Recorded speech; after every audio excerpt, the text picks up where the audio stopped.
Water resources ডিপাৰ্টমেণ্টৰ কাম চোৱা আৰু ক'ত কাম কৰিব লগা আছে সেইটো নিজে পৰ্যবেক্ষণ কৰা।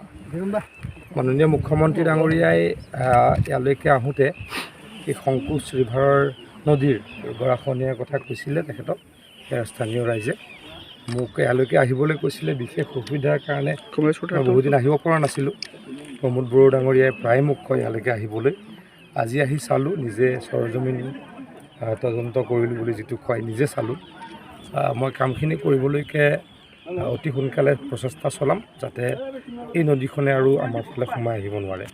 এইটো হৈছে বৰ্ডাৰ, গতিকে এফালে যদি সোমাই আহে মানে অসমৰ মাটি কমি কমি গৈ থকা, গতিকে সেইটো হ'ব দিব নোৱাৰি। অতি সোনকালে মানে নেক্সট ৱৰ্কিং ছিজনত ইয়াৰ গৰাখহনীয়া প্ৰতিৰোধৰ কাম আৰম্ভ কৰিম। যোৱা নিৰ্বাচনৰ সময়তে মুখ্যমন্ত্ৰী ডাঙৰীয়াই ঘোষণা কৰিছিলে যে সংকোচ নদীৰ গৰাখহনীয়া বিভিন্ন স্পটত যিটো আছে সেইটো ইৰোশ্যনটো প্ৰটেকশ্যন কৰাৰ কাৰণে, আৰু সেই হিচাপে আজি অসমৰ আমাৰ water resource minister Piyush Hazarika ডাঙৰীয়া ইয়াত উপস্থিত হৈছে আৰু এইটোৱে উপযুক্ত সময় কাম কৰাৰ কাৰণে আৰু ছাইট ভিজিট কৰাৰ কাৰণে, আৰু মই তেখেতক ধন্যবাদ জনাইছোঁ।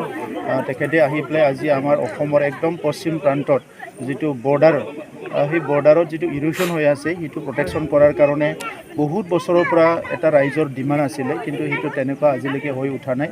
তো মই আশা ৰাখিছোঁ এইটো ভিজিটৰ পিছত সংকোচ নদীৰ যিখিনি গৰাখহনীয়া বছৰি বাৰিষাৰ সময়ত মানুহবিলাক বহুত ভয়কৈ থাকিব লগা হয়, আৰু যোৱা কেইবছৰমানত বানপানীত মানে ইয়াত বাচ্চাৰ মানে পানীত বৈ গৈছে, মৰিছে, বিভিন্ন ঘটনাবিলাক হৈ আছে। তো এইটো এটা পাৰ্মানেণ্ট চলিউশ্যন আমাক লাগে, আৰু সেই পাৰ্মানেণ্ট চলিউশ্যন কৰাৰ কাৰণে আজি মন্ত্ৰী মহোদয়ে এইটো চোৱাৰ পিছত এটা সিদ্ধান্ত হ'ব, আৰু আজি 6টা বজাত এণ্টায়াৰ আমাৰ বড়োলেণ্ডৰ 5টা ডিষ্ট্ৰিক্টৰ যিখিনি আমাৰ ইৰোশ্যন প্ৰব্লেম আছে সেইটো লৈ পেলাই এটা ৰিভিউ মিটিং হ'ব।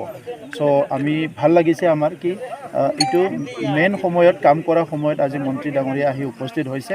আমি আশা ৰাখিম যে আহি থকা দিনবিলাকত যিবিলাক আমাৰ বানপানী আৰু গৰাখহনীয়া হয় এইবিলাক লাহে লাহেকৈ আমি মেনেজ কৰিবলৈ পাৰিছোঁ, আৰু সেইটো আহি থকা সময়ত মেক্সিমাম লেভেলত আমি মেনেজ কৰিব পাৰিম, মই সেইটো আশা কৰিম।